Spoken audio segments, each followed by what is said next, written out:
नमस्कार, national today 24/7 news देख रहे हैं आप। मैं हूं आपके साथ कनिका। सम्राट अशोक के जन्मोत्सव कार्यक्रम में उप मुख्यमंत्री शामिल। आपको बता दें कि जनपद कुशीनगर में उप मुख्यमंत्री केशव प्रसाद मौर्य का कुशवाहा समाज के कार्यक्रम में शामिल हुए।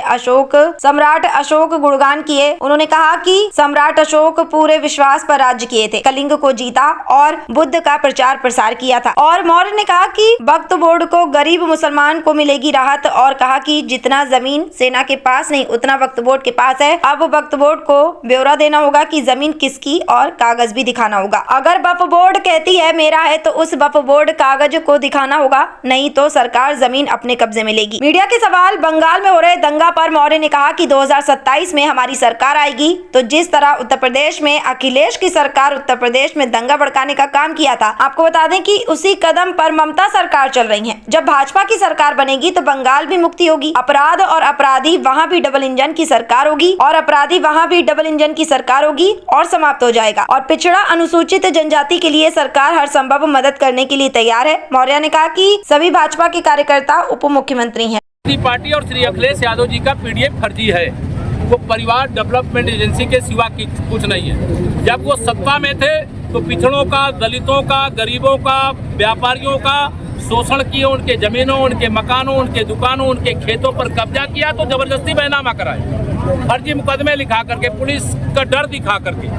आज समाजवादी पार्टी चारों खाने चित है।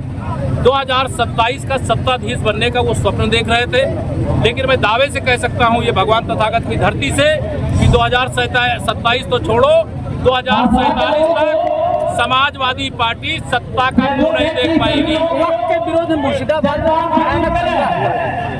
वक्फ बिल के विरोध में बंगाल के मुर्शिदाबाद। देखिए, वो सत्ता प्रयोजित विरोध है और जो भी वहाँ सरकारी संपत्ति को क्षति पहुँच रहा है वो गलत है। वहाँ भारतीय जनता पार्टी की सरकार अगले साल होने वाले चुनाव में आने जा रही है।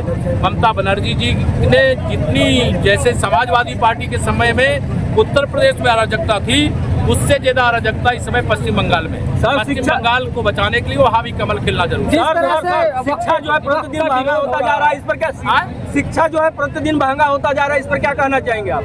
इसमें अलग अलग प्रकार की स्थितियां हैं। कहीं कोई ऐसी स्थिति होगी, कोई बताएगा, तो उसको सरकार चाहती है सब अच्छी शिक्षा प्राप्त करें और एक संतुलित खर्चे में प्राप्त करें। इसका हम लोग वक्फ बिल का जिस तरह से विरोध हो रहा है, वक्फ बिल का विरोध नहीं हो रहा है, ये भाजपा के विरोध में सपा, बसपा, कांग्रेस और ऐसे जो दल हैं वो एकजुट होकर के मुस्लिम तुष्टीकरण का घिनौना खेल खेल रहे हैं, राजनीति कर रहे हैं। लेकिन मुस्लिम तुष्टीकरण की राजनीति वक्फ संशोधन बिल पास होते ही वो दफन हो चुका है। अब इस देश में मुस्लिम तुष्टीकरण की राजनीति नहीं चलेगी। अखिलेश यादव लगातार हमलावर है। काशी जो उनके साथ एक हफ्ते तक लगातार बलात्कार हुआ, दुखद घटना है। उसके एक एक अपराधी को पकड़ेंगे, उनको सजा दिलाएंगे।